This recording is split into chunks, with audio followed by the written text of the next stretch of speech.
There's 1 month left until the wedding, and the invitations for both Willow's and my family have already been sent out. However, what our whole family never expected was that the groom's name wasn't mine, but rather Willow's unrequited first love, Makoto. The Liu family thought we were just nouveau riche with no real standing, whereas the Ito family was wealthy and established. But what they didn't know was that our company has branches overseas, and we only returned to China for vacation. Seeing this, my brother took out a sack and gathered his brothers to teach Willow a lesson. My father, with a cold expression, dialed the phone of the person in charge. My younger sister Alicia, it's getting colder. Let's make the Liu family go bankrupt. My mother took out the marriage certificate that old Mr. Liu had once used to propose, planning to reveal it on the wedding day and make the Liu family the laughingstock of the circle. Meanwhile, I turned to call Willow's aunt and said, "The wedding invitation is ready, but we're still missing a bride. Are you coming?"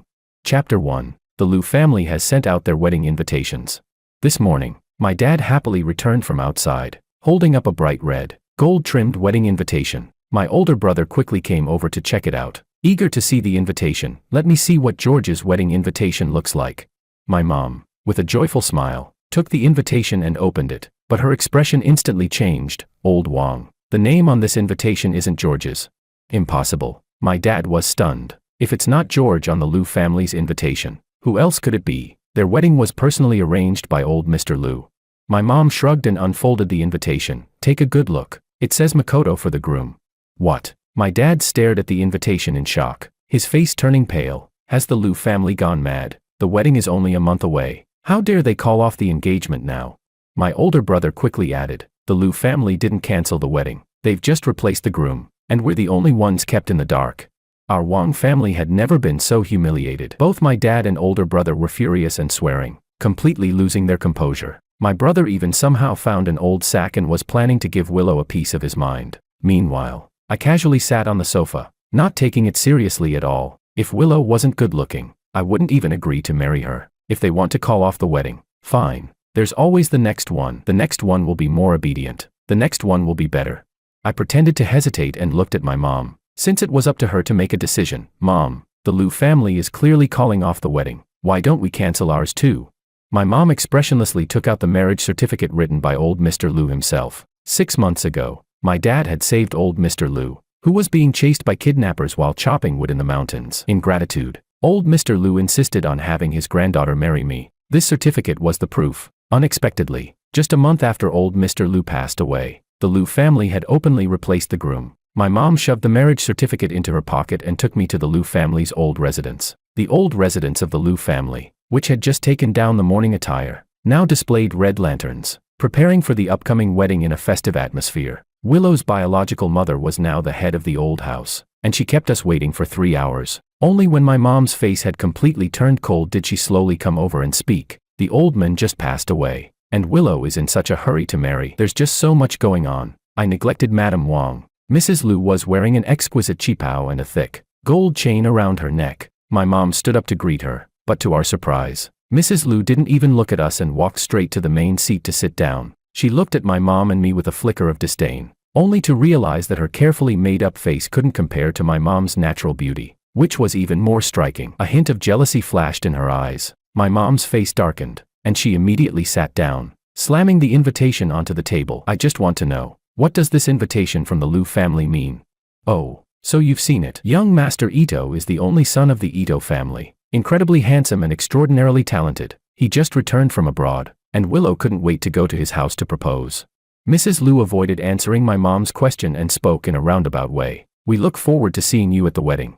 Our family initially thought there was a mistake with the name on the invitation, but listening to her words, it seemed that the Liu family had deliberately hidden the fact that they replaced the groom from us. My mom's face turned dark, and she slammed the table angrily. "Old Mr. Liu just passed away a month ago, and you, the Liu family, deliberately hid the fact that you replaced the groom. Isn't that a bit too much of an insult to us?" Chapter 2. Mrs. Liu pretended to be surprised as she looked at my mom and said, "I thought you knew. Willow and young Master George's engagement was just a show for the old man. Now that the audience is gone, the show should be over." She cast a mocking glance at me and asked, "Young Master George can't be serious, can he?" "A show?" My mom, who had been preparing to return the marriage certificate to the Liu family, sneered upon hearing this. "If it was a show, why would you propose marriage? Everyone knows that George is Willow's fiancé. Now you've replaced the groom, and our family has become a complete joke." The Liu family's actions were nothing but a slap in the face to the Wang family. And they didn't just slap, they stomped on it too. Why is Madame Wang so anxious? Mrs. Liu said slowly. I know that young Master George admires Willow. I have a way for him to stay by her side. I instantly widened my eyes. What? Since when did I admire Willow? If it weren't for her decent looks and her obedient, well-mannered nature, I wouldn't have agreed to marry her.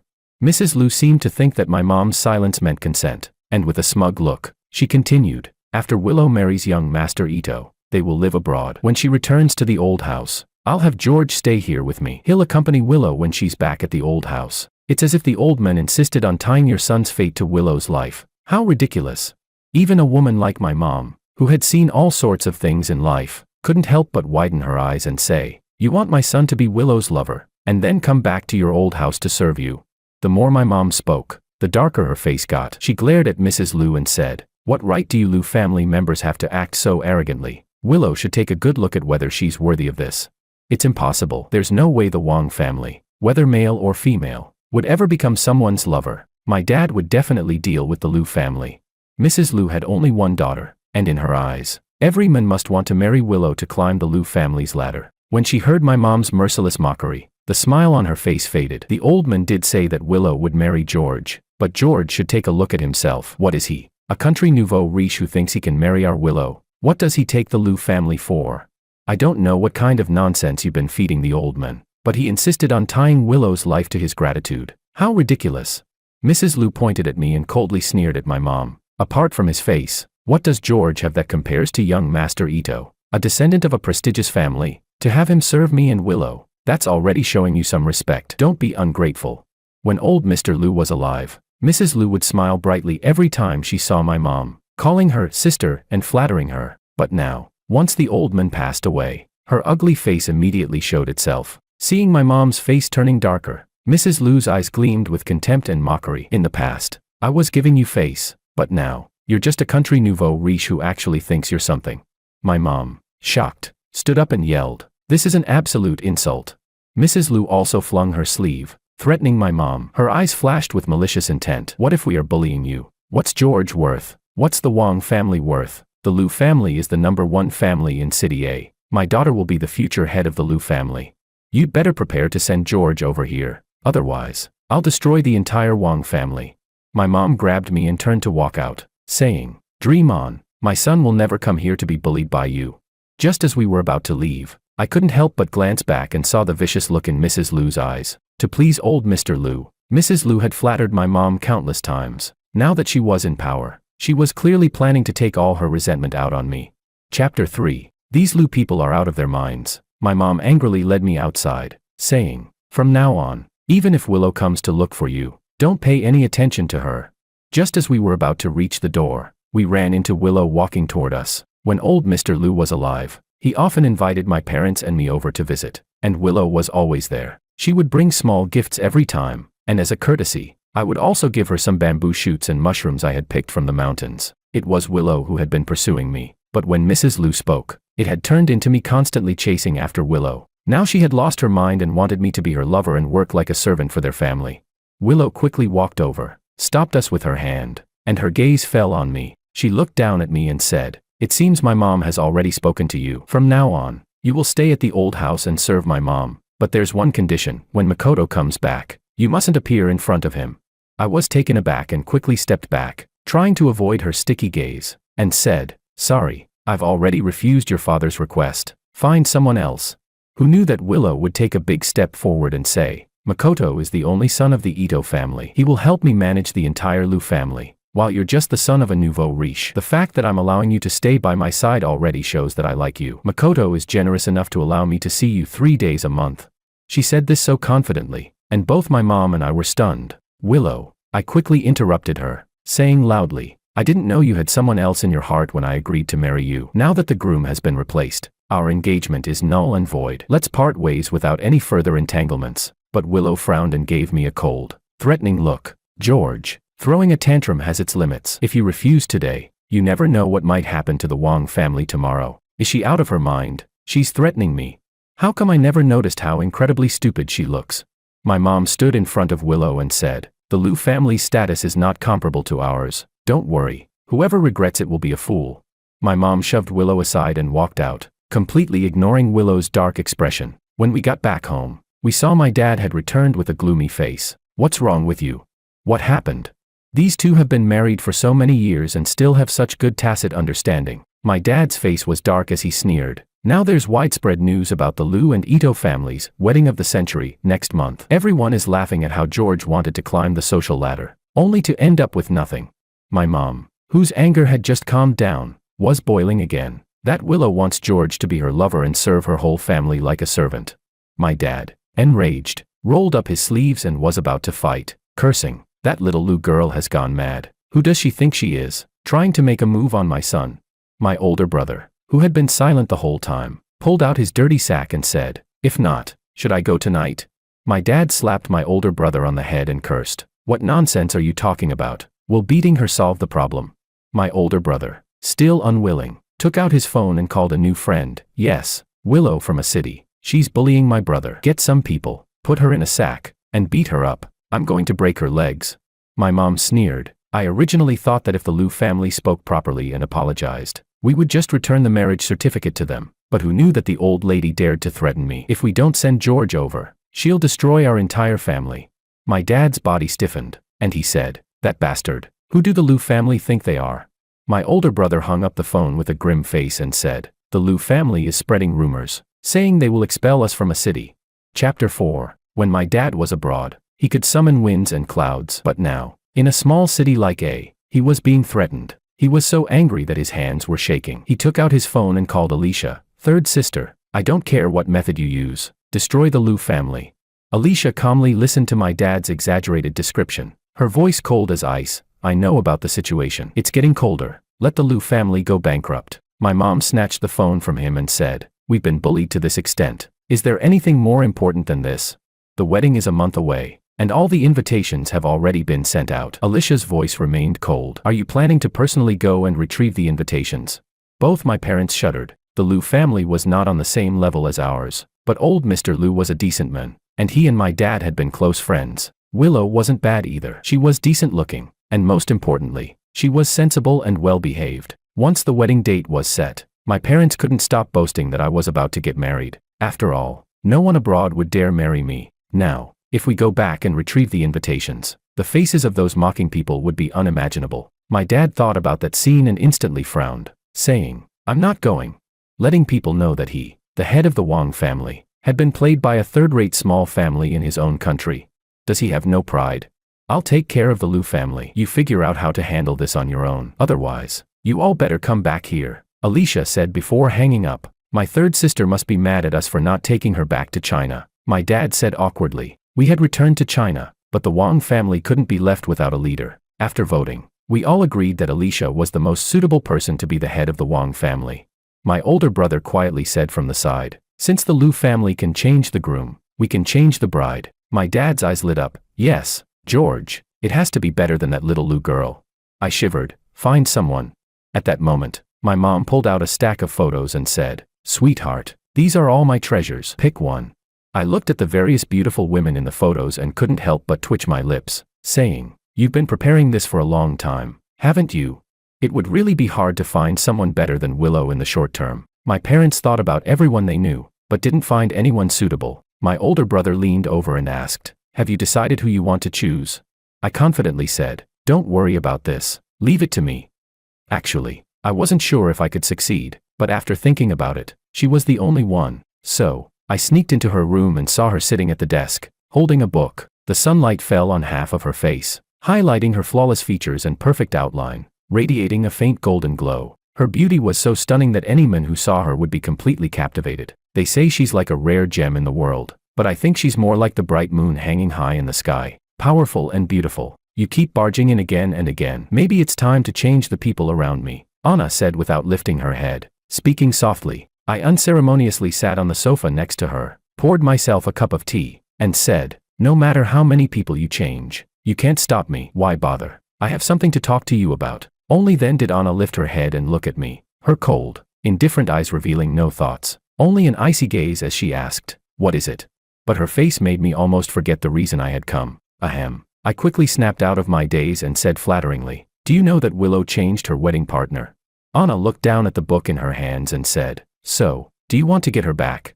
I seriously studied Anna's stunning face and asked, "Anna, do you have time to marry me?" Chapter 5. In an instant, I saw a flash of stars in her eyes, which disappeared the moment I blinked. She finally put down the book in her hand and raised her eyes to look at me. Her dark eyes held an indifferent solitude, as if nothing could ever enter her gaze. I told myself that I must have been mistaken. Anna, the eternal iceberg, surely couldn't have any other emotions in her eyes. I quickly shook my head, clearing the nonsense in my mind, and said, "You know, the Liu family replaced the groom and threatened to drive us out of a city." Anna lowered her gaze and said, "With your abilities, you could easily destroy the Liu family." I hurriedly waved my hands. "What are you talking about? This is China. I'm a law-abiding citizen." "So, your family wants to change the bride?" Anna sneered, glancing at me casually. "Or are you using me to make Willow angry?" I couldn't help but rub my nose and, under her scrutinizing gaze, defended myself. "Of course not. I don't like her." "If you don't like her, why did you agree to marry her?" Anna smiled, but the air around us grew colder. "I just thought she was sensible and obedient, and that she'd be easy to handle. Who knew she'd be this troublesome?" I quickly said loudly, "My family has already sent out the invitations. If we can't find someone to marry by next month, I'll have to personally go back and retrieve the invitations." My voice grew quieter. "Think about it. George, I can't lose face." For some reason, I feared nothing in this world, except my mom. But every time I was in front of Anna, I couldn't help but lower my head. Anna's eyes flickered as she casually fiddled with the pages of her book and said, "What's in it for me? I'll promise you anything you want." My eyes lit up. "And don't worry, this will just be a formality. After everything blows over, we'll announce that we've already divorced. It won't affect you at all. It won't get in the way of you and your future husband." As soon as I finished speaking, the temperature in the room could freeze a person. Anna was angry. I couldn't understand why she was angry. This woman's temper flares up so suddenly. My heart raced as I nervously prepared several excuses in my mind, ready to beg and plead. Then I heard a soft sigh from above. "Go back. I'll handle this matter." Once she agreed, I found myself at a loss, my eyes wide as I asked, "Really?" Anna looked up at me and said, "Aren't you leaving, or do you want to talk about something else?" The atmosphere in the room grew strangely ambiguous, and I suddenly felt a little angry. I stood up abruptly. "Then I'll leave first. Please arrange the fake marriage as soon as possible." I deliberately emphasized the words fake marriage. After speaking, I suddenly felt ridiculous, and walked straight to the door and out of the room. The bodyguards outside stared at me in shock. "George." Anna, sitting at her desk, lifted her eyes and looked at me. "Don't forget, you said you'd agree to anything I want." I glared at her fiercely. I know. As I walked back home, I couldn't help but mutter angrily, "Shameless Anna. Would she agree to a fake marriage with anyone else if they asked? Humph, stupid woman." The first time I met Anna was on a snowy night last year. After finishing my business at the venue, I was about to drive home when she mysteriously appeared in my car. Anna's face was so beautiful that even covered in blood, she was unbelievably stunning. After saving her, I learned she was the newly appointed head of the Su family. I should have let her die in the snow. Angrily, I walked home, and before I could even reach the house, a shrill scream echoed from ahead. "People like you, nouveau riche, thinking you can climb the social ladder. How shameless to cling to our young lady. Do you even have any shame?" Chapter 6. I quickly walked forward and saw several people blocking the entrance of my house, shouting at the top of their lungs. The older woman at the forefront looked somewhat dignified, but her voice was shrill and grating. "Don't you know what kind of status your family has? Our Liu family is the wealthiest in a city. You think you can marry our future head of the family? Dream on." My mom was cleaning the steps at the door when the woman, with her group, carried a bucket of dirty water and poured it over her. The steps my mom had worked hard to clean were now a mess, and my mom was so shocked that her first instinct was to reach for the gun at her waist. When she realized we were in China, she grabbed the mop instead and swung it toward the old woman, cursing, "If your mouth is filthy, you should wash it properly." The old woman didn't expect my mom to actually take action, so she quickly dodged to the side and yelled, "Isn't what I'm saying true? You've already broken off the engagement, and yet you're still bothering our young lady. How shameless, shameless, shameless." My fists clenched. The last person who dared to insult me like that doesn't even know how tall the grass on their grave is. Neighbors who heard the commotion began to come out to watch the scene. We had only recently bought this villa, moving here from the deep mountains, so we didn't know anyone in the area. The people around us looked at me, whispering among themselves. Their gazes were filled with disdain and contempt. Well, it's clear that this person was sent by the Liu family, specifically to ruin my family's reputation. They want to make my family hated by the people around us, forcing me to compromise and go to the Liu family to beg them, then let them manipulate us. What a wicked scheme. The old woman nimbly dodged my mom's attack, and immediately shouted at the top of her lungs, "Everyone, please help us reason with this. Our young lady is about to get married. Yet this Wang family's son still keeps bothering her. Before, he tricked the old man into giving away the family heirloom. I'm here to get back our Lu family's heirloom, but this family is trying to steal it from us."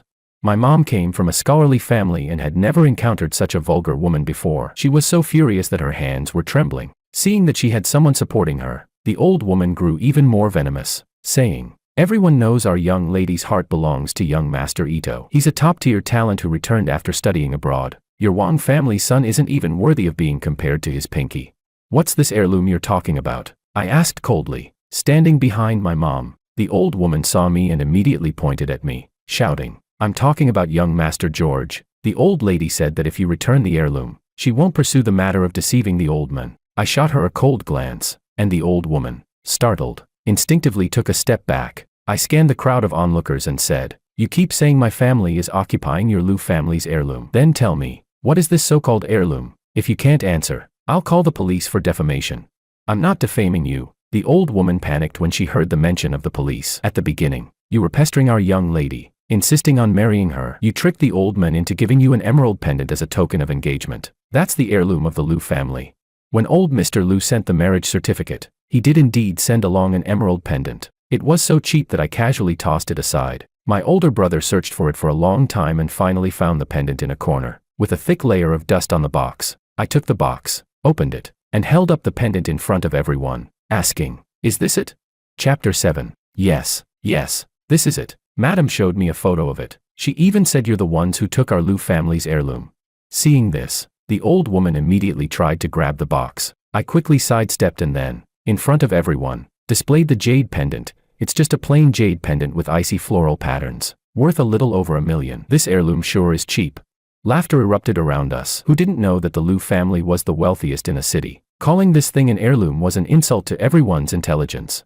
I shoved the jade pendant back into the box and tossed it to the old woman, saying, "Your Lu family's worthless stuff. I'm not interested." The old woman's face turned red, and she fumbled to catch the box. "What do you know? This was given to my future grandson-in-law by the old lady. You're just a brat. You don't understand its value." After being insulted again and again, my mom couldn't take it anymore and raised the mop. "Son, don't be afraid. Watch me tear this old woman's filthy mouth apart." I quickly reached out to stop my mom, and said slowly, "Mom, they came to demand things. Of course, they should return everything without exception." My mom immediately understood and rummaged through the house to pull out the marriage certificate we were supposed to return to the Lu family. I casually picked an onlooker, an older woman, and handed the marriage certificate to her, saying, "Auntie, why don't you read this out loud for everyone to hear, and see how I've been chasing after the Lu family?" The older woman, eager for gossip, took the marriage certificate and read aloud, "I, Diego Lu, on behalf of my granddaughter Willow Lu, request to marry Wang family's second son George." Oh my god, this is old Mr. Lu's handwritten marriage request. This is a marriage certificate. Did you hear that? I sneered, looking at the now pale-faced woman. "The marriage certificate, personally written by your family's old man, says request to marry me, George. It's a request. This marriage was something old Mr. Lu requested for. Our Wang family has never chased after the Lu family."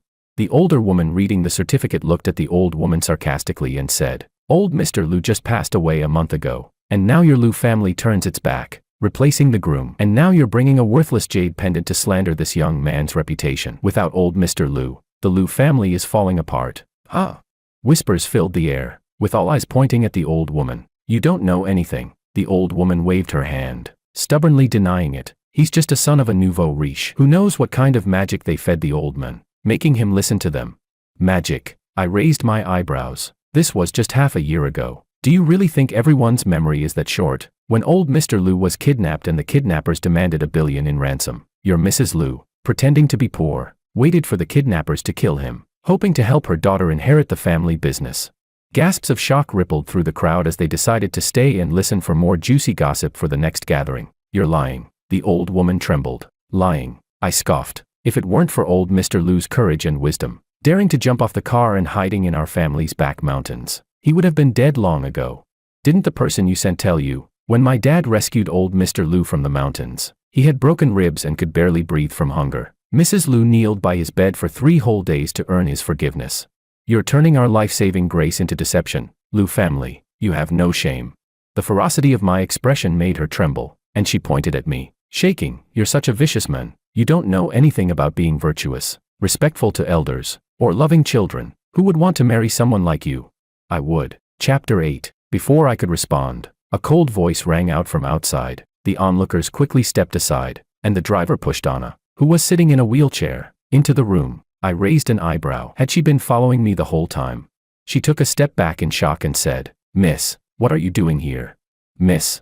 3 question marks appeared above my head, and for a moment, I was at a loss. I apologize for the actions of the ungrateful people in the Lu family. I wonder if I, Anna, could fulfill this marriage contract on their behalf. Anna calmly looked at my parents. Miss, he's just the son of a nouveau riche. How could he possibly be worthy of you? Miss. The old woman trembled even more, unable to even look at the person in the wheelchair. Aunt Wu. I don't remember the Lu family's heirloom turning into a jade pendant with floral patterns. Anna's voice was soft, but the old woman immediately collapsed to the ground, her face turning ashen. With a swoosh, another car pulled up outside the crowd, and Anna Su's assistant got out, holding a gift list and squeezing through the crowd. Apologies. President Su's instructions came very suddenly. I only managed to bring this item out, and the rest are still being organized. The assistant opened the black box in his hands, revealing a bright green jade ruby scepter. Ah.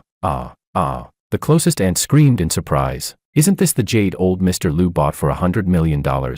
It is indeed the jade my father bought, the largest piece, carved into this green ruby scepter. Anna's gaze fell on the jade ruby. This is my Lu family's heirloom. I'm using it to propose to George from the Wang family. At this moment, the assistant unfolded the gift list and loudly read it out. 10 villas at Lakeside Bay, 20 storefronts on New Street, a ranch at South Bay, a golf course at North Sea, a plot of land in the west suburbs, villas, shops, land, countless jewelry. The old woman felt like the box in her hands was a hot potato. This gift list could buy tens of thousands of those cheap jade pendants.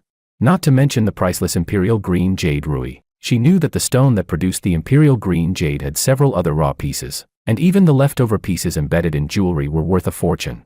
There were continuous gasps of amazement from the crowd. The old woman felt her face burn with shame, but she couldn't dare look at Anna. I slowly widened my eyes. If this was an act, no one had said it would be this convincing. Could it be that Anna was laying out the entire family fortune? The assistant finished reading the list in one breath. Barely able to suppress his hoarse voice, he cleared his throat and said, "There wasn't enough time. This is just a temporary list of gifts we've managed to organize. President Su values young Master George greatly, and another part of the gifts is still being sorted." The crowd gasped. This was enough to make anyone drool. How much more was there to come? Anna, sitting in her wheelchair, seemed to be towering over everyone. Anna truly proposes to George, willing to be his lifelong partner, one heart, one soul, and never to waver. No. The old woman jumped up suddenly. "You are the old man's daughter. By seniority, he should call you aunt. You can't marry him." My dad's face darkened. "Lu and I are friends, close like brothers. Why should my son call his daughter aunt?" After saying that, my dad shot me a fierce look, then turned to Anna with a neutral expression. "Everyone, come inside." Chapter 9. My dad stared at Anna with a neutral expression. "Thank you, Miss Su, for stepping in today. As for the proposal, let's consider it settled." Anna seemed to have anticipated that my dad would refuse, and instead, she passed the ball to me. "Mr. Wang, perhaps you should ask George. His opinion is the most important, isn't it?" I was sweating nervously, feeling like my dad's breathing had gotten heavier. My mom poked him, and only then did he coldly sneer. "In the end, you're still a member of the Lu family. No matter how sweet your words are now, it's hard to say if one day you won't betray us." "I'm willing," I interrupted my dad. "Dad, I'm willing to marry her." In an instant, my dad's face turned the same color as a 1,000-year-old pot-bottom grime. In the end, my parents took Anna into the study, telling my older brother to stay outside and watch me, making sure I didn't eavesdrop. My parents clearly thought I would eavesdrop, but I'm not like that. I sat in the living room, straining my ears to listen. My older brother, with a mischievous grin, leaned in and said, "George, you're something. Rejected by your fiancée, and now her aunt's coming to propose to you." "Cut it out." I pushed my older brother away. "Her last name is Su. How would I know her relationship with Willow?" This was the truth. I only knew she took her mother's surname, not her father's surname, which was Lu. But thinking about the fact that after marrying her, Willow would have to call me uncle, a smug feeling rose in my heart. My older brother squeezed in next to me, saying, "She's Anna. How do you know her?" Seeing that I wasn't answering, he went on talking to himself. "She's perfect in every way. Great family. Beautiful, just a little worse than me. It's a shame about her legs, though. 6 months ago, when she hid in my car, she had serious external injuries, and she had been in the snow for a long time. The blood on her wounds had frozen. I've always been fond of beautiful things, so I dragged her into the car and was going to take her to the hospital. But Anna suddenly woke up and refused to go to the hospital, even trying to open the door and jump out. In the end, I took her to my house and called the family doctor to check on her. Unfortunately, by the time we discovered it, she had already lost sensation in her legs. I rolled my eyes at my older brother. Enough. What do you think Mom and Dad will say? Paying money to make her leave you? My older brother tilted his head and thought for a moment. No, Dad would really do that. But the Su family isn't worse than ours. I wonder if Dad would offer half of the Wang family. Would they even be interested? My older brother suddenly stopped and eyed me up and down. George, you didn't get physical with her, right? Buffed. I sprayed my tea out, my eyes darting around nervously. Older brother, am I that kind of person? You are. Ever since she showed up, your eyes haven't left her face. My older brother looked at me with disgust. I couldn't help feeling guilty, but it wasn't my fault. If Anna didn't have that face, I would have just dragged her out of the car and left her to her fate. After a while, my mom walked out with an air of fury, and I froze. I just knew I was in for trouble. Sure enough, my mom grabbed the broom next to her and swung it at me. My older brother rushed over and grabbed her legs. Mom, let's talk this through. He's just made the mistake that every man makes. Of course, my mom couldn't bear to hit me. When my older brother shouted, she lowered the broom. You always protect him. Do you know what he's done? Ever since he was young, every time something happens, you two shield him. Wait until he gets married. Let's see who'll protect him then. Chapter 10. Mom, it's not that serious, right? My older brother looked at my mom in shock. It's just a little romance. My mom sneered. He's already been to her bed. It's too late to say anything now. My older brother, expressionless, stepped aside. Go ahead. He definitely needs to be taught a lesson. I shouted loudly. That's not true. I was just really tired that day and forgot someone was in the house. It was a misunderstanding. Misunderstanding? My mom sneered. Now she's come to your door and wants you to take responsibility. What are you going to do about it? I had cast the actor, so now I had to make sure the performance was done, even if it meant crying. I said with a righteous expression. Well, I'll just go along with it and take responsibility for her. Not just going along with it. My dad walked out of the study, just in time to hear my words. His face instantly darkened. My son, the Wang family, doesn't need to settle for anything. As long as you don't want to marry her, no one can force you. My older brother, coolly watching from the side, added, even if you never marry, the Wang family can still support you. Seeing my dad and older brother treating Anna like a delinquent, I quickly said loudly, I'm willing. It's not just going along with it. My mom sneered, dropped the broom in her hand, and gave my dad a cold look. You can't see it, but their hearts have already flown together. With that, my mom turned to Anna and said, stay and have a meal with us. Okay, Anna responded softly. Was it just my illusion, or had her temper improved so much?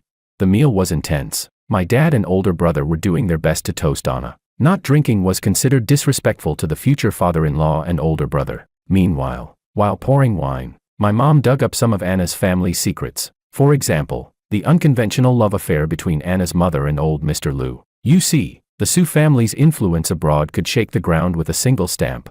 Unlike our family, who started from scratch, their family had produced city lords in the past and was a well-established family.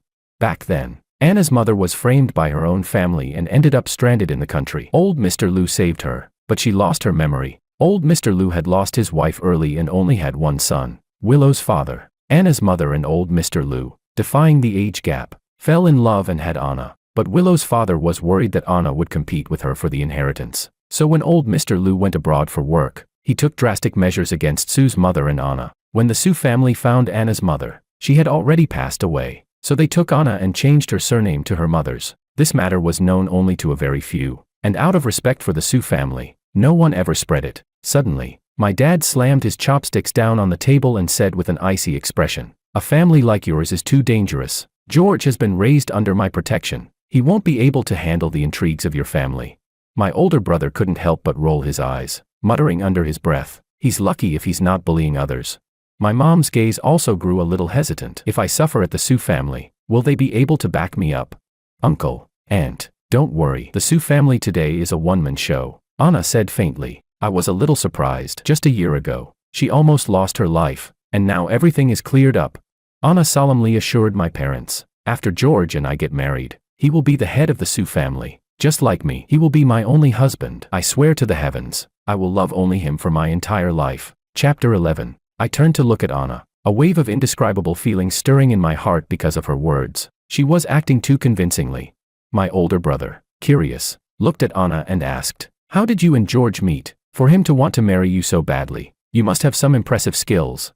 My dad's dangerous gaze shifted to Anna, his expression like someone who thought she might be a human trafficker trying to kidnap his son. I feared that if they kept questioning, I'd slip up, so I quickly gave them a full and vivid explanation, leaving out only the part about me asking Anna for a fake marriage. I didn't dare mention it, worried that my legs might get broken if I did. My dad's face alternated between green and red as he gritted his teeth and downed a glass of wine, glaring at Anna fiercely. "If you've liked him this long, why didn't you show up sooner? You let him be humiliated by those people." Anna's gaze fell on me as she said, "At that time, the Sioux family was facing internal and external troubles, with countless people wanting to take my life. How could I drag George into this mess?"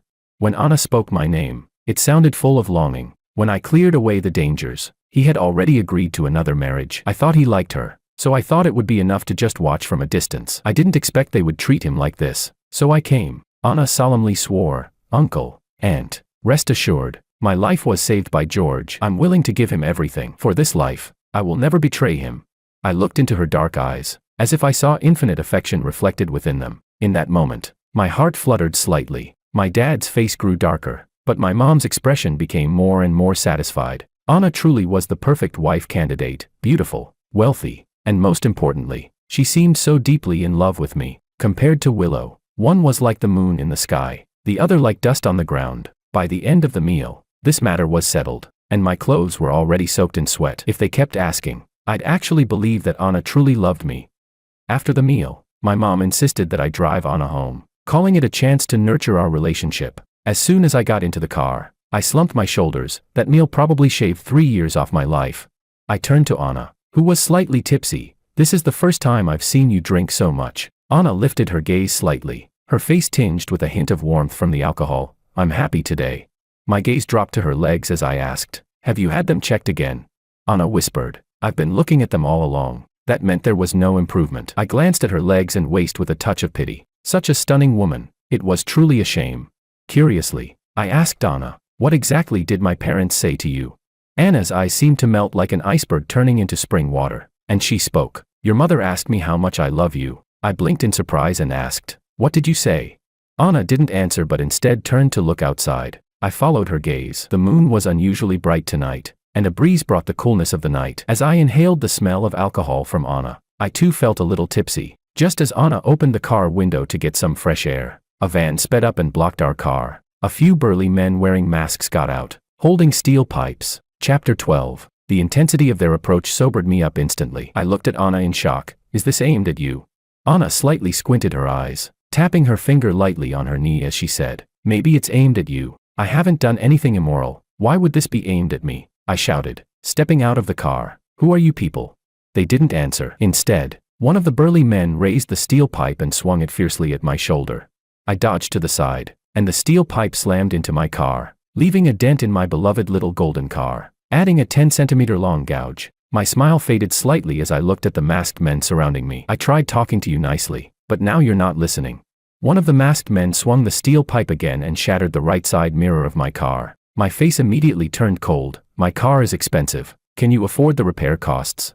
As soon as the words left my mouth, one of the masked men raised the steel pipe and smashed it against my windshield. With a loud crash, the windshield cracked in a spiderweb pattern. The men burst out laughing, seemingly mocking me. Thinking I couldn't do anything about it, they waved their steel pipes around, trying to intimidate me, but I smirked and walked over. I kicked one of them and shouted, "Don't you fucking understand me? I've told you my car is expensive. Kneel down and apologize to my little golden car."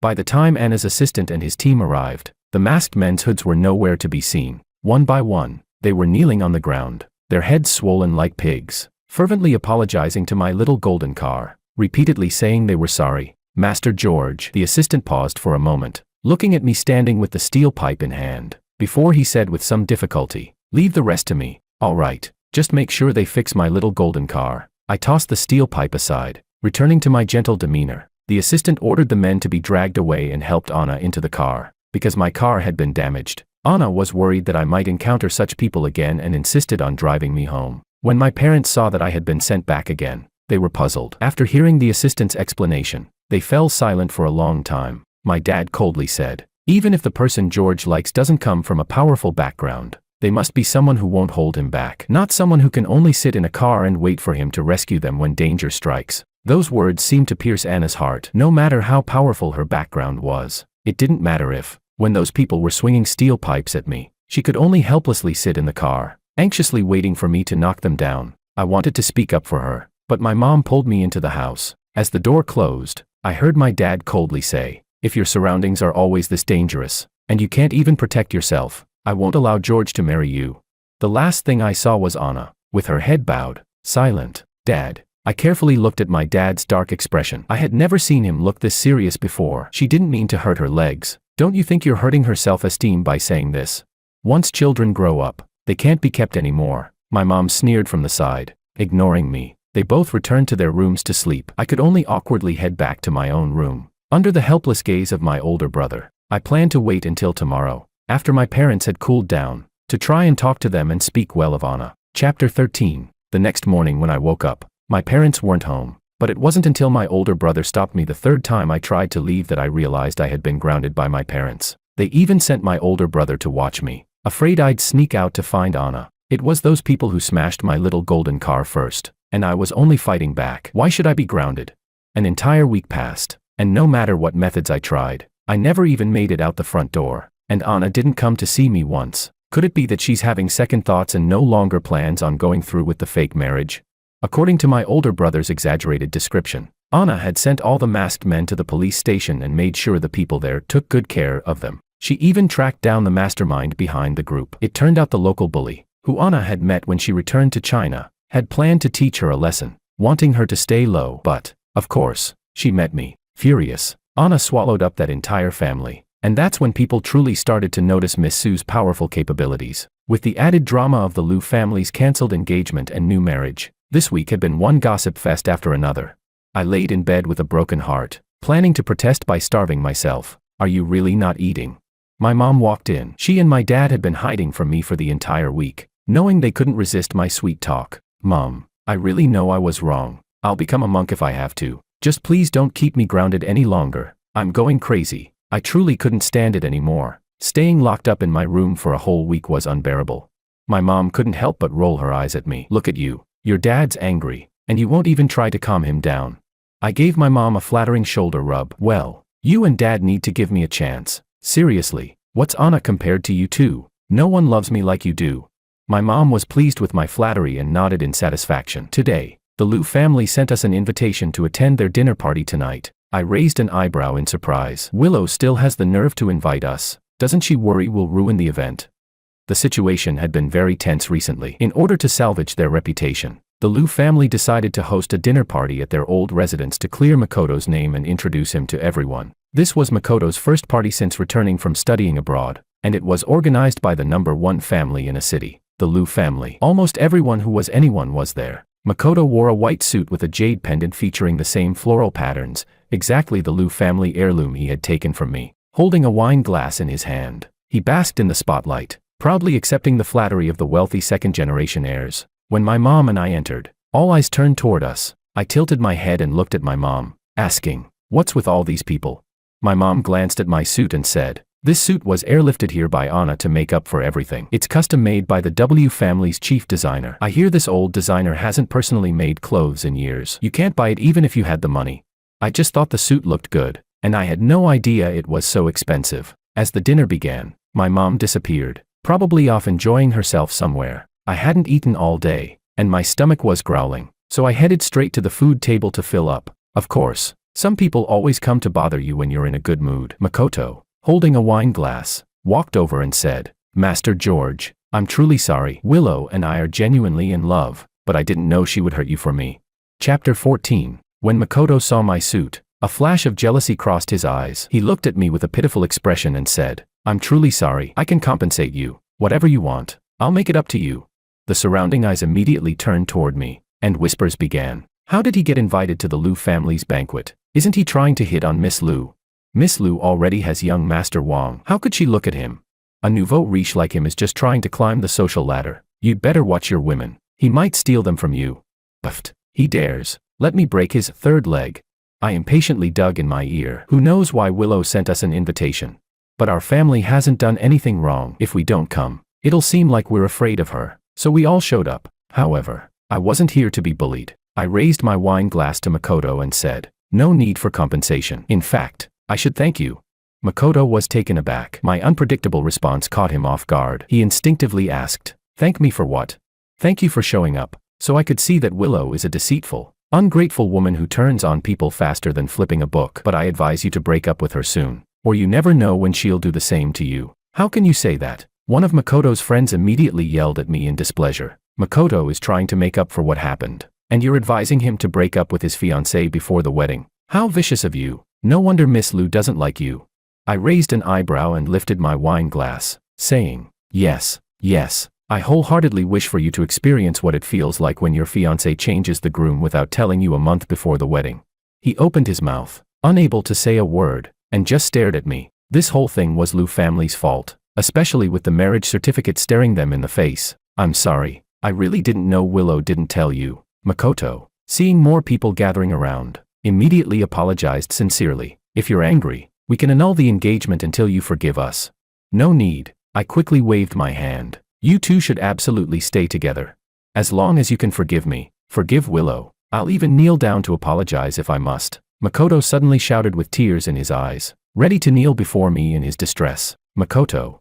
Before Makoto's knees even bent, he was pulled into someone's arms. "Makoto, this isn't your fault. You don't have to apologize to him," Willow said, holding Makoto tightly. Her eyes filled with love and concern. "Willow, I just want young Master George to forgive me. I hope to receive his blessing." Makoto, looking wronged, collapsed into Willow's arms, making her heart ache for him. "George, if you have a problem, take it out on me." Willow stood in front of Makoto, shielding him. "Makoto is innocent. Even without him, I wouldn't marry you." I looked at her stern expression and chuckled, deliberately lowering my voice, asking, "Willow, didn't you get the marriage certificate?" "What?" Willow didn't hear clearly. I clicked my tongue and, with a mischievous grin, shouted. I said, "Didn't you get the marriage certificate?"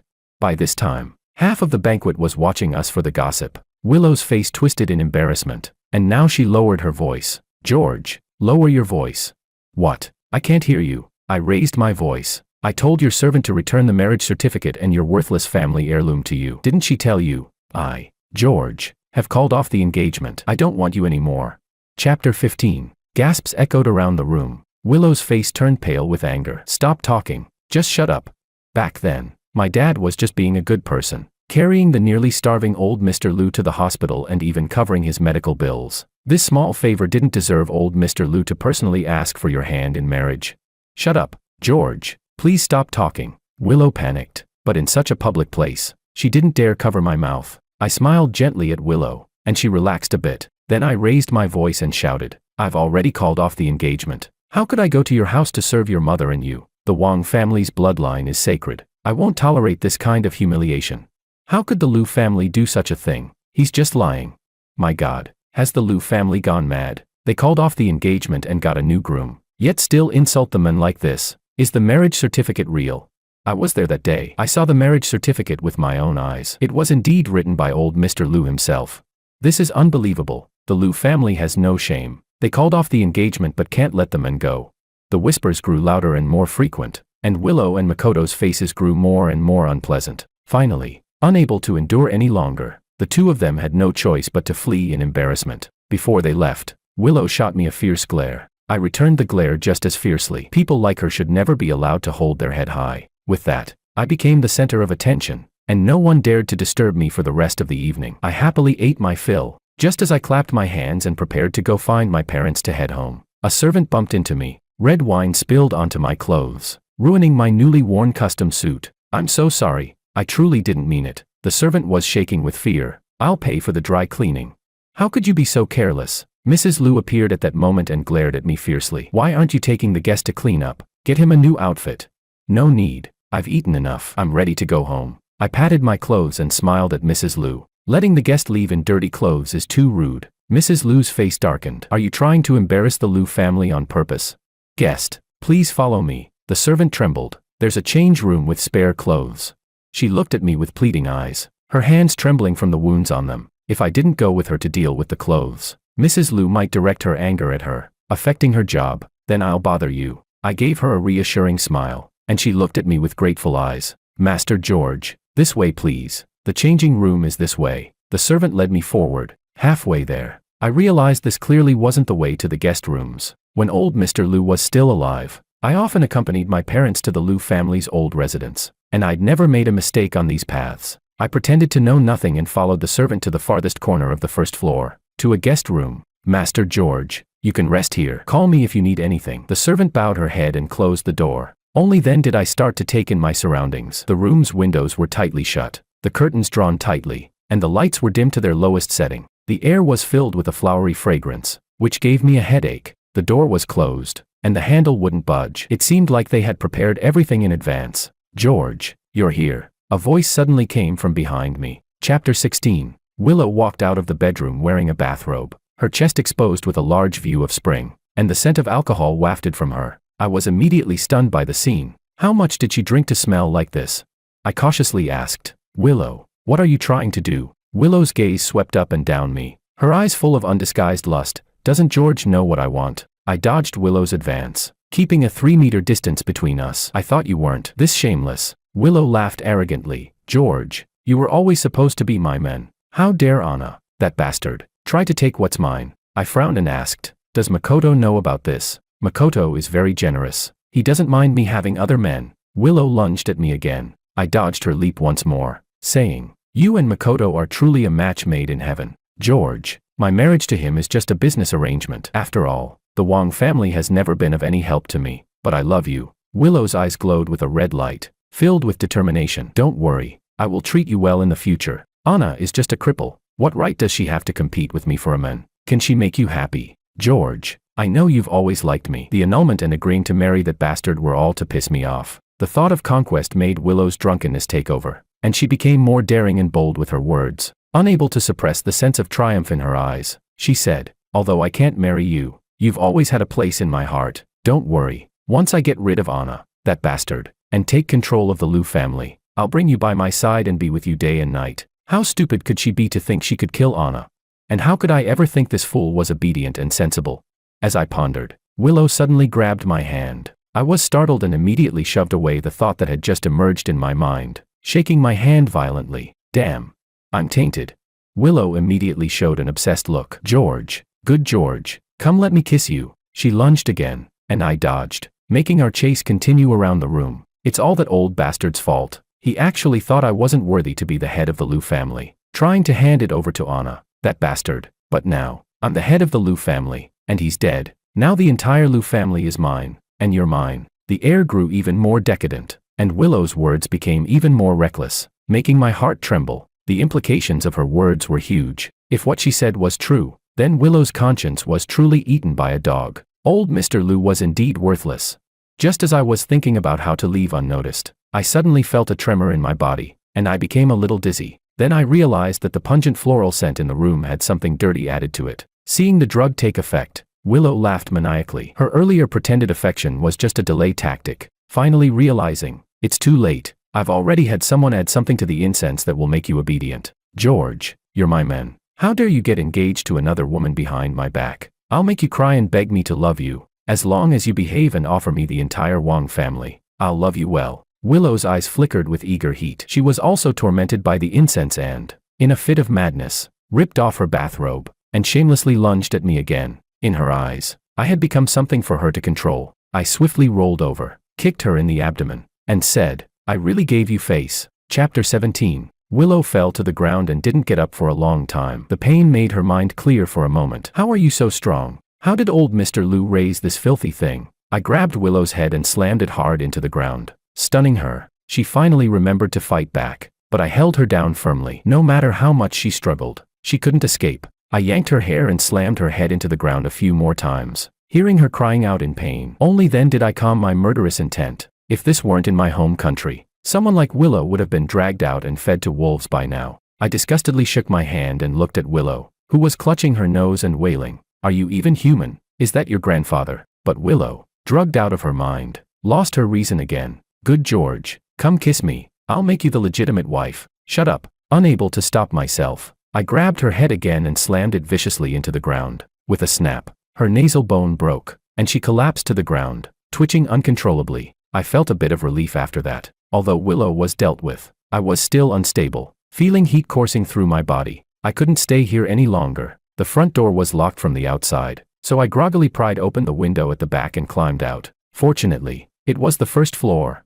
Otherwise, I might have broken my legs. It was eerily quiet around me. It seemed Willow had cleared everyone out. That made it easier for me to escape. I hadn't gone far when I felt myself getting dizzier. Fearing I might faint on the road and be picked up by someone, I found a small yard and climbed over. Who? A sharp shout came from inside, sounding a bit familiar. A strong killing intent hit me, sending chills down my spine, briefly snapping me out of my daze. I saw Anna sitting in the yard and weakly called out, "Anna." The killing intent faded, and Anna rolled her wheelchair over to me. "George, how did you end up here?" Before she could finish, I lunged at her, sitting on the wheelchair and wrapping myself around her tightly. "Anna, help me." I grabbed Anna's collar and immediately kissed her. At this moment, my mind was completely clouded. The drug Willow had used on me made me feel unbearably hot, like I was about to lose control. Anna froze for a moment, her eyes full of restraint as she looked at me. "George, do you know what you're doing? Do you know who I am?" I know.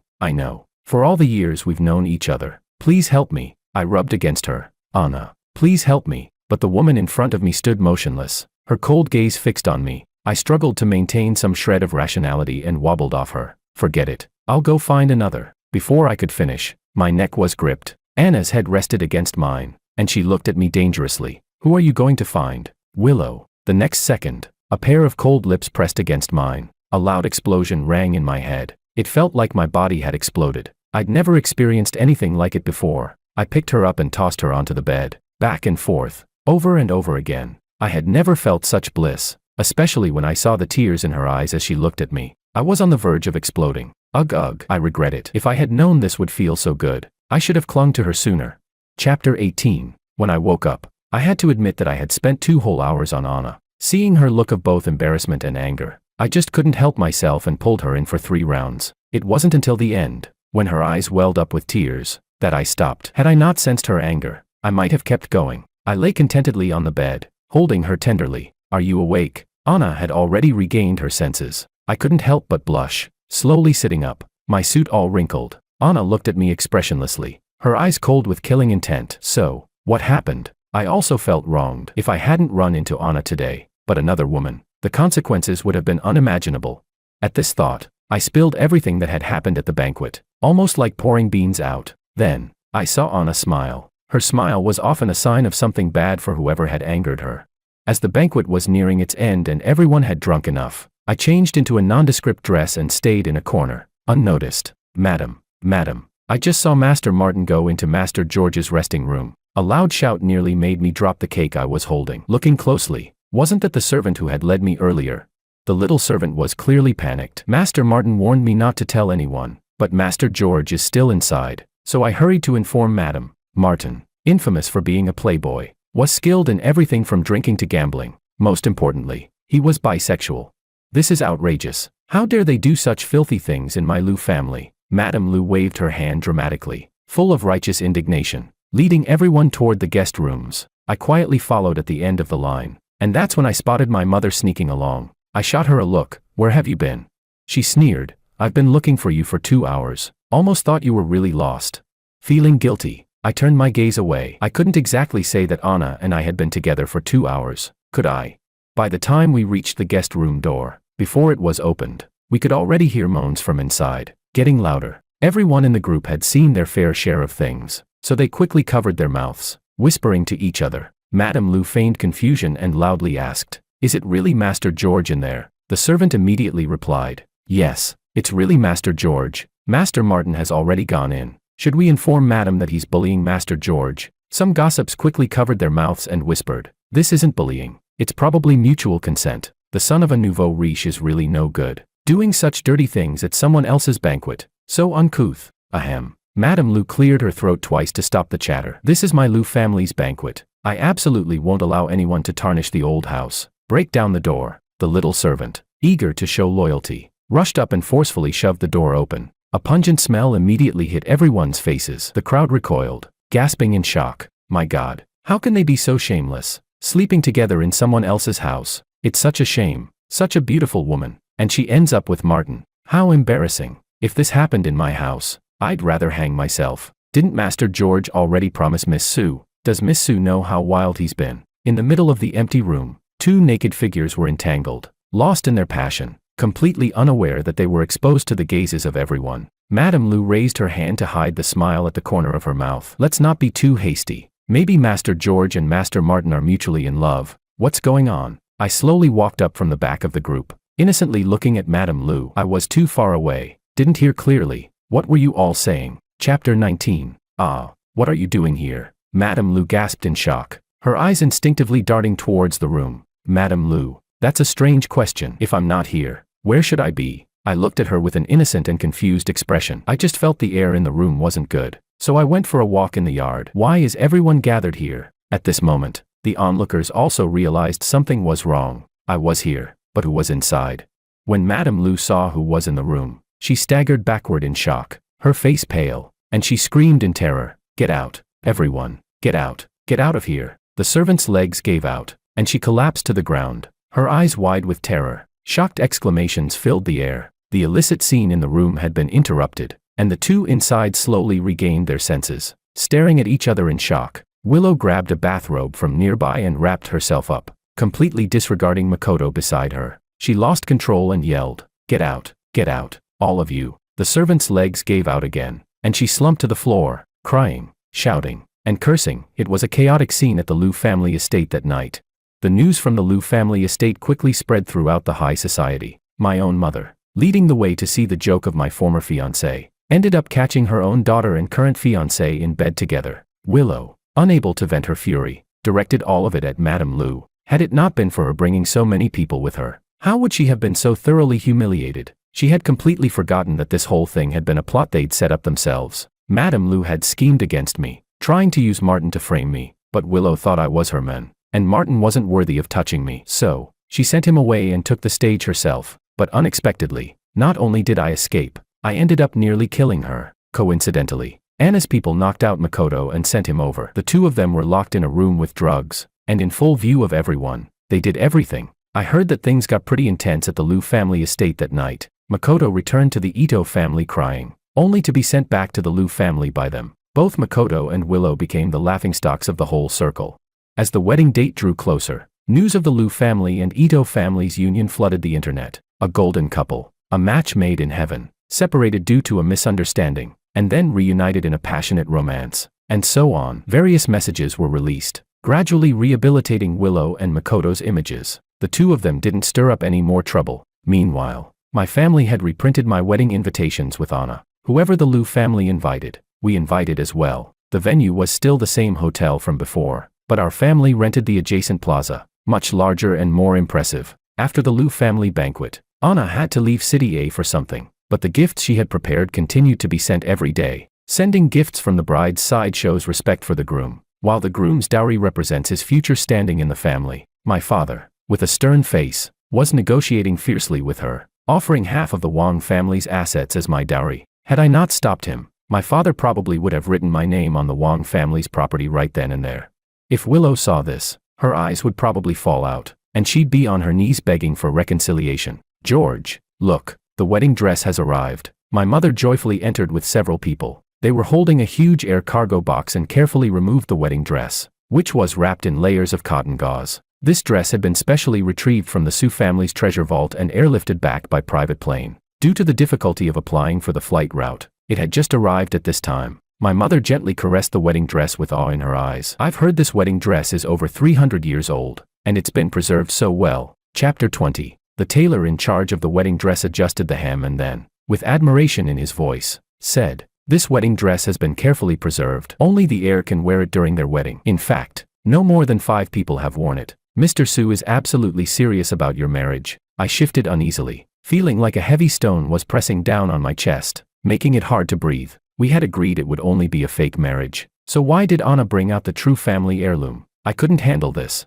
My mother furrowed her brows and looked at me. "Why are you squirming? The wedding is almost here." I was wearing a simple white undergarment and awkwardly said, "I need to go to the bathroom." My mother's eyes widened, her finger trembling with anger. At this time, "You better hold it in." The tailor quickly stepped in to smooth things over. It's normal for the groom to be nervous on such an important day. Should I accompany the groom to the bathroom? A bit of fresh air might help. No need. No need. I'll go by myself. I quickly waved my hand and grabbed my phone, rushing out. I really did need to go to the bathroom. My parents were incredibly satisfied with Anna as my bride now. If they found out it was a fake marriage, my life might be in danger. I had gotten so nervous that I drank a lot of water. The hotel my family rented was located right in front of a large plaza. To get to the bathroom, I had to go to the hotel's first-floor lobby. As soon as I entered, I saw some of the Liu family members posing for photos at the door. "Hey, isn't this George, the groom from today's wedding?" A friend of Makoto's noticed me immediately and loudly shouted, "Why aren't you wearing your wedding suit? Are you regretting it and thinking about getting back with Willow?" Immediately, all the eyes of the Liu family's relatives turned to me. Makoto, wearing a custom suit with layers of makeup, was posing for photos with Willow. Upon hearing this, he immediately started speaking in a teasing tone. "Willow, do you regret marrying me? If you want to get back together with George, I won't stop you, as long as you're happy." "Absolutely not." Willow immediately held Makoto's hands passionately. "You're the man I love most, and I'll marry no one but you in this life." Then she shot a disgusted look at me. "George, even if you regret it now, it's too late. I'll never give you the chance to regret." I sneered and pointed at the sign behind them. "Excuse me, you're blocking the way. Is the bathroom's feng shui better over here? Everyone's crowded by the restroom door." Willow's expression darkened, but she quickly calmed her friend who was about to lash out. "Don't let irrelevant people disturb our important day." Makoto was immediately soothed, smiling happily as he returned to focusing on the photo shoot. When I came out of the bathroom, I found Willow waiting outside. Makoto and his friends had already left, probably to make preparations. Willow eyed me up and down with a smug look on her face. "Are you really going to marry that cripple to spite me?" "George, I admit I'm jealous." "Cancel the engagement." I looked at Willow in shock, my face full of the "what nonsense are you talking" expression. Willow thought she had hit the mark and took another step toward me. "George, don't you know how I feel about you? It's just that your family has no power. While Makoto is the son of the Ito family, he can help me completely take control of the Liu family. If I marry you, I'll need 5 more years to fully control the Liu family. But with Makoto's help, everything will be different. George, can't you just be patient with me? Do I have to admit that I care about you before you'll understand? That cripple, what's the use? He's going to sit in a wheelchair for the rest of his life. He can't even buy you a decent wedding dress, and the wedding venue is only in a plaza." Chapter 21. Willow took step after step toward me, her movements flirtatious as she tried to lift the hem of my clothes. "George, come back to me. I can give you anything you want." I quickly took 3 steps back and shouted, "Don't come any closer." I looked at Willow in shock. "Does Makoto know how shameless you are?" "He won't know." "George, give me 1 year. After 1 year, I'll divorce him and marry you instead. Will you accept me then?" Willow kept pushing forward, her attention entirely focused on me, completely unaware of Makoto suddenly appearing behind her. A malicious gleam flashed in my eyes, and I deliberately looked at Willow with feigned surprise, asking, "How do you plan to divorce him?" "I'll first use his family's power to take full control of the Liu family, and then I'll use the Liu family to swallow up the Ito family. This way, I'll be the unrivaled ruler of City A, and you'll be the exalted master of the Liu family. No one will be able to call you the son of a nouveau riche anymore." Looking at Willow's suicidal words, I shook my head and said, "How could old Mr. Liu raise such a filthy thing? Even animals are better than you." With that, I raised my foot and kicked Willow hard in the stomach. She screamed and fell to the ground, twitching. "George, you've gone crazy. You're the one who's crazy." I raised my foot and kicked her again, causing Willow to howl in pain on the floor. Fear gripped her heart once again, and she shivered uncontrollably. "You're going too far. I won't take you back even if you regret it later." "Willow, Willow, are you okay?" Makoto immediately rushed over, gently lifting Willow up. His eyes filled with anger as he glared at me. "How could you hit someone?" I stared at Makoto in shock. "Did you hear the nonsense she just said?" Makoto glared at me in fury. "Of course I heard. Willow already told me she was just lying to you. She doesn't want that crippled bastard to have a good life. Can't she see what kind of person she is? And she still wants to fight for the Liu family with Willow. As long as you run away from the wedding, that cripple will be humiliated. Let's see what he can do to compete with Willow." I could still tell the difference between Willow's words and her true intentions. Marrying me was a lie, but swallowing the Wang family was the truth. What surprised me even more was that Makoto was so dumb to believe Willow's nonsense. I couldn't help but laugh. "You two are such a perfect match. Make sure to stay locked together. Never break apart. I'm telling you, even if you like Willow, Using that crippled bastard to provoke her won't work. Willow's one true love will always be me. Makoto arrogantly warned me. If you dare to seduce Willow again, I'll make sure your entire family regrets ever being in City A. I couldn't help but laugh. The last person who threatened my entire family was Madame Lu. I looked at Makoto curiously, wondering who gave him the courage. I'm really curious. How exactly do you plan on dealing with my whole family? Do you know about Galaxy Group? Makoto said, looking at me with pride. The president of Galaxy Group is a close friend of my dad. She came back to the country specifically to attend my wedding and discuss cooperation with our family. We're about to open up the international market. I looked at Makoto in shock. Galaxy Group? Are you sure? Is it the same Galaxy Group I know?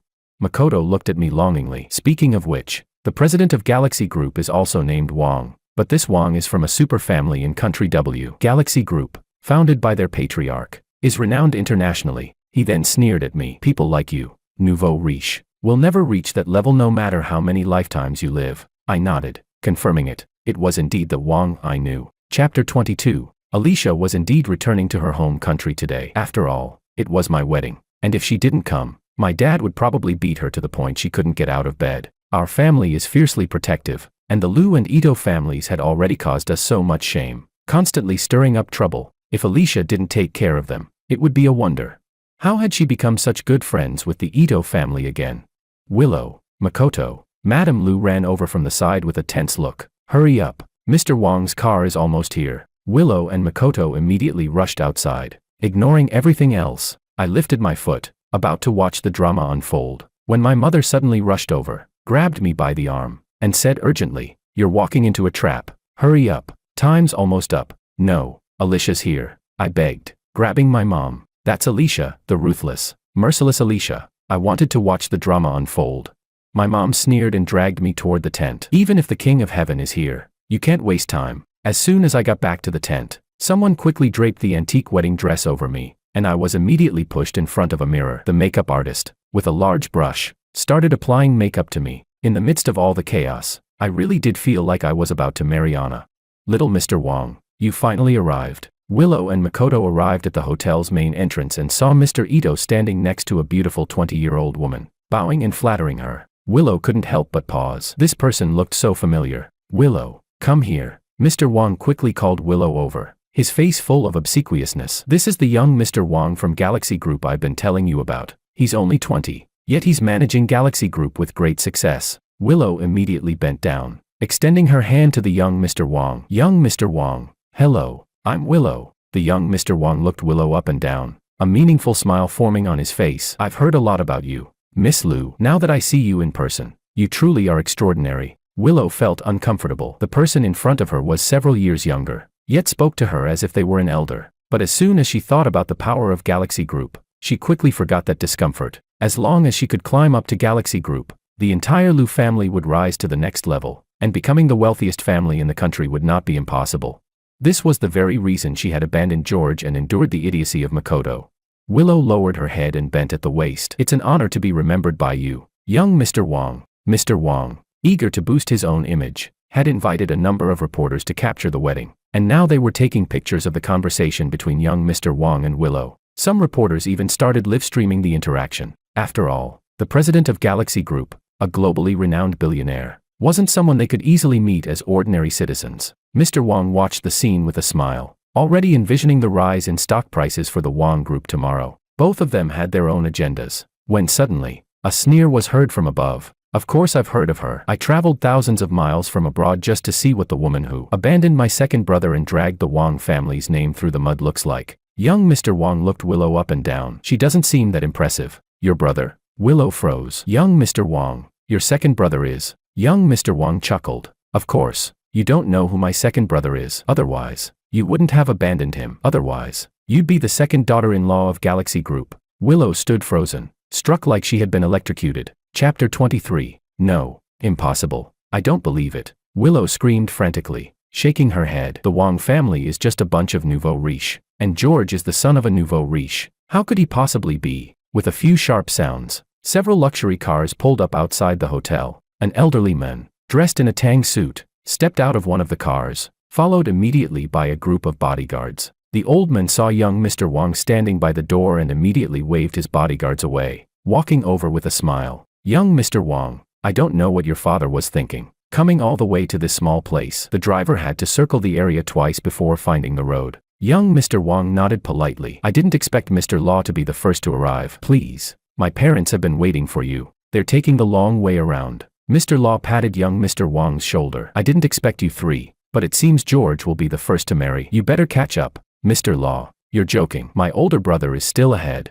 Alicia, without even sparing a glance at Willow, walked side by side with the elderly man toward the outdoor plaza. Mr. Wang stood frozen in place, muttering under his breath. Mr. Law, he's the chairman of TNC Group. He actually came in person. At that moment, a blonde woman wearing a straw hat, a floral shirt, and a Hawaiian beach skirt walked over. She stopped a passerby and awkwardly asked in broken Mandarin, "Excuse me, can you tell me how to get to George and Anna's wedding venue?" The passerby casually pointed. "Over there, in the outdoor plaza." "Thank you." The blonde beauty gave a gentlemanly bow and then headed toward the plaza. She immediately saw Alicia and Luis and waved enthusiastically. "Hi, George and Mr. Law." Mr. Law turned around in surprise and looked at her. "Did you just return from a vacation in Africa?" "Haha, I was on vacation, and I only got the invitation yesterday," the blonde beauty complained. "If I didn't come, young Mr. Wang would have killed me." The blonde beauty walked alongside them. "They brought so many people. The road was packed with cars, so I got out and walked over." She looked a bit sour. "I didn't expect young Mr. Wang to marry someone else." "Oh, I'm heartbroken.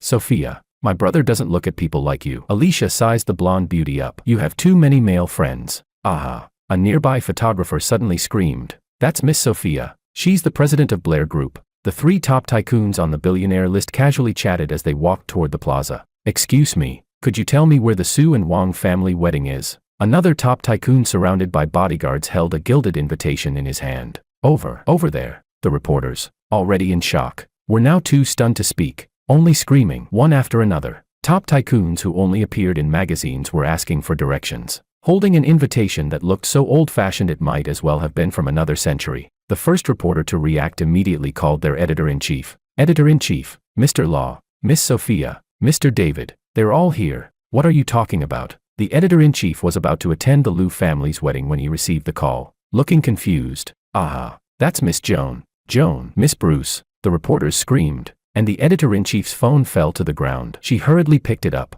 panicked. "Who did you say? Who did you just say?" The reporter yelled with all their might. "Wang. It's that Wang from Galaxy Group." The editor-in-chief stood frozen. The next second, she jumped up. "Quick, get me the Wang family's invitation. I'm going to their wedding. All pages, all of them. Print this." The man abandoned by the Liu family. Turns out, it's him.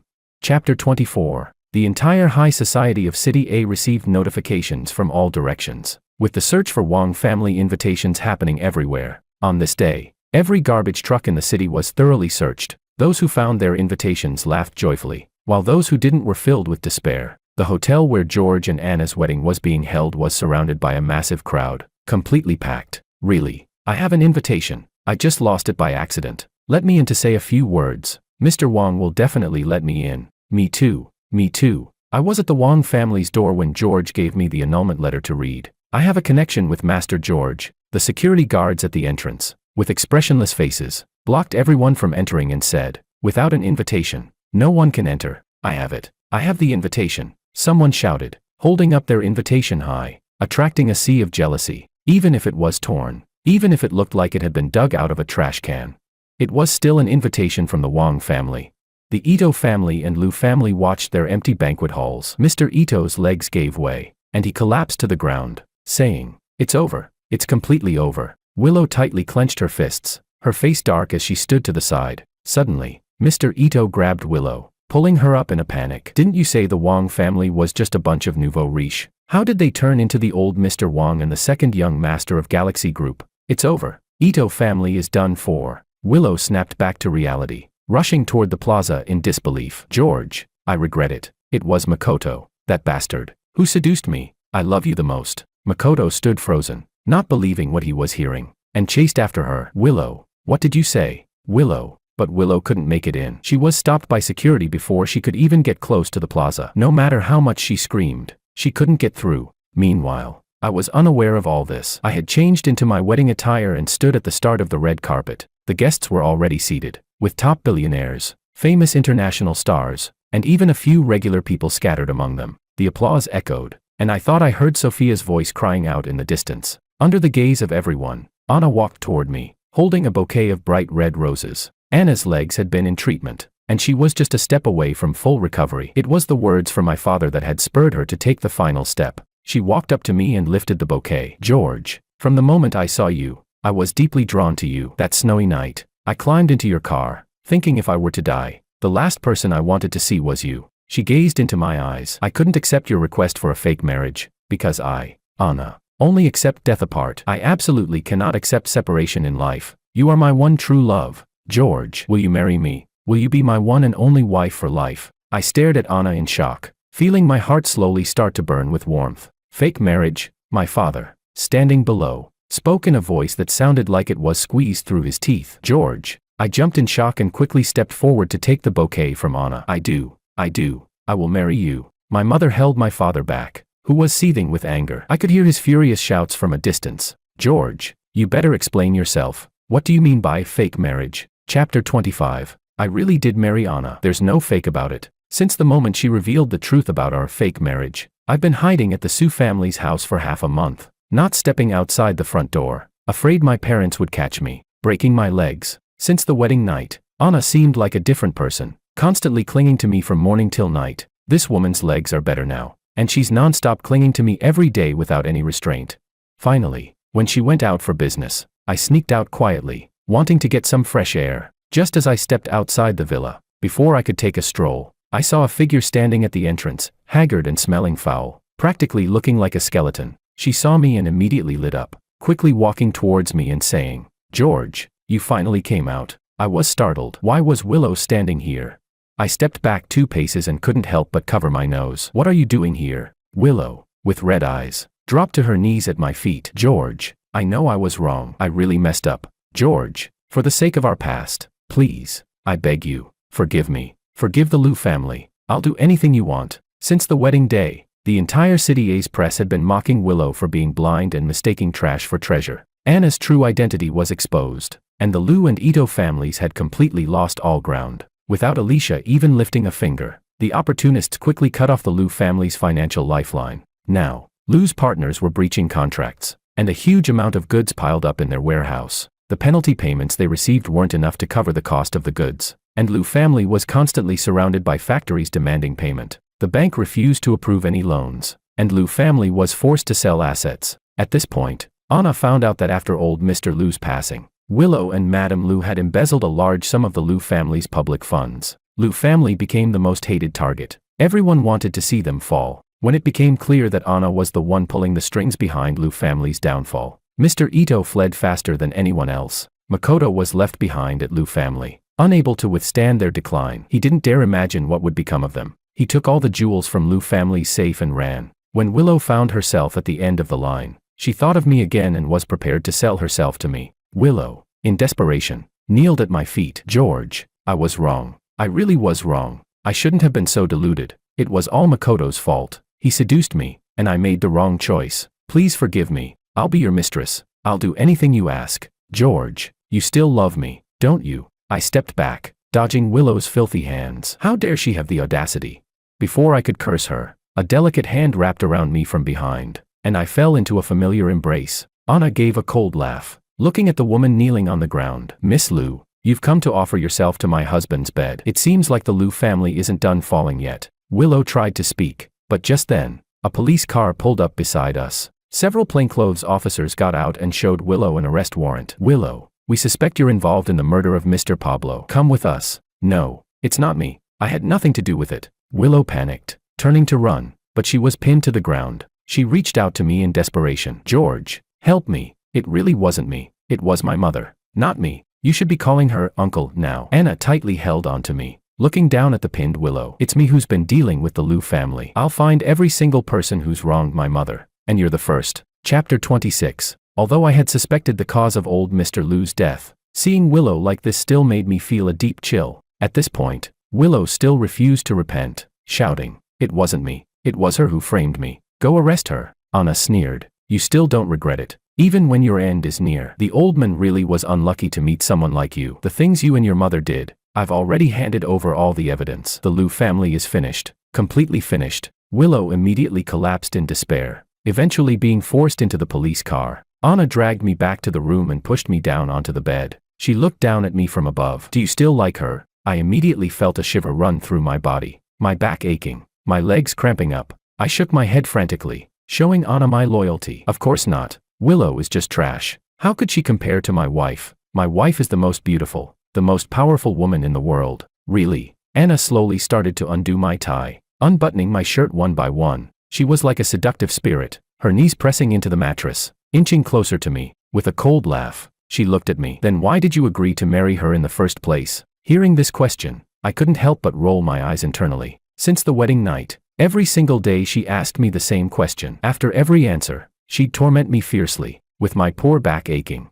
I looked at Anna pitifully. It's because you weren't by my side. If it wasn't you, it wouldn't have meant anything to me. I was just settling for something. Ha! Anna's face darkened, her smile turning cold. I didn't know that the famous George would just settle. I quickly turned and ran for the door, thinking that if I ran fast enough, my back wouldn't hurt.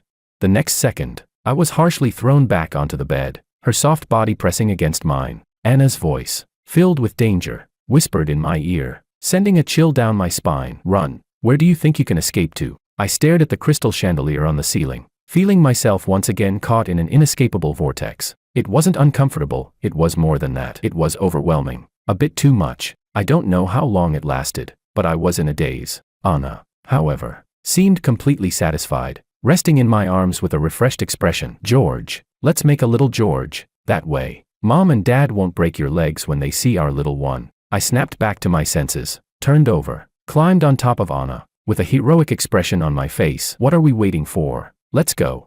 My parents had been waiting for me to come to them and apologize, but after 3 months, they still hadn't seen me. The more they thought about it, the angrier they got. Together, they stormed to the Sue family house, only to find Anna lying on the sofa, pale. While I knelt at her feet, I carefully looked at her. Anita, let's not have a child. Okay, as long as I have you, that's enough for me. Have a child. Why not? After we have a child, your parents won't break your legs. Anna rolled over and grabbed the trash can. Ugh, ugh. I quickly patted her back in concern. No children, no children. My mom pinched my dad, and he winced in pain. Then my mom suddenly jumped up. I'm going to be a grandma. My dad pretended to stay composed, but the excitement in his eyes was unmistakable. The Wong family was about to welcome a new addition.